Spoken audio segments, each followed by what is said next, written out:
Hello बच्चों, let's read the question. Here assertion region based question is given. First, if both assertion A and region R are true and region R is not the correct explanation for assertion A. Second, if both assertion A and region R are true but region R is not the correct explanation for assertion A.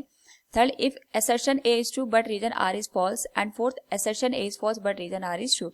Here assertion is given as strain is a unitless quantity and region is strain is equivalent to force. Now to answer this question, first we will discuss here the key concept, and here the key concept will be strain. strain का मतलब होता है यहाँ पे हम किसी भी object पे फोर्स लगा के उसकी जो डायमेंशन में चेंज करते हैं with respect to the original dimension, that's ratio is known as strain. So we can write here strain is change in dimension, और हमारे पास जो डायमेंशन है वो वॉल्यूम हो सकती है, एरिया हो सकता है, या फिर यहाँ पे जो लेंथ है उसको भी हम कंसिडर कर सकते हैं. And we take the ratio of change in dimension with respect to the original dimension. Now according to the question अगर हम यहाँ पे बात करें तो हमारे पास असर्शन में कहा गया strain is a unitless quantity. It is correct one, क्योंकि जैसे हम बात करें यहाँ पे लॉन्गिट्यूडनल स्ट्रेन की, तो जो लॉन्गिट्यूडनल स्ट्रेन होता है it shows us the ratio of change in length with respect to the original length. तो ये भी हमारे पास लेंथ होगी, ये भी लेंथ होगी, दोनों की यूनिट सेम होगी.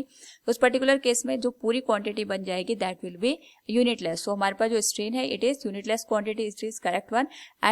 And reason is strain is equivalent to force, it is incorrect one, क्योंकि हमारे पास यहाँ पे अगर हम बात करें स्ट्रेन की, ये तो अपने आप में एक यूनिटलेस क्वांटिटी होती है, जबकि जो फोर्स होता है इसके यहाँ पे कुछ ना कुछ यूनिट होती है, जैसे न्यूटन हो गया, केजी मीटर पर सेकंड स्क्वायर हो गया.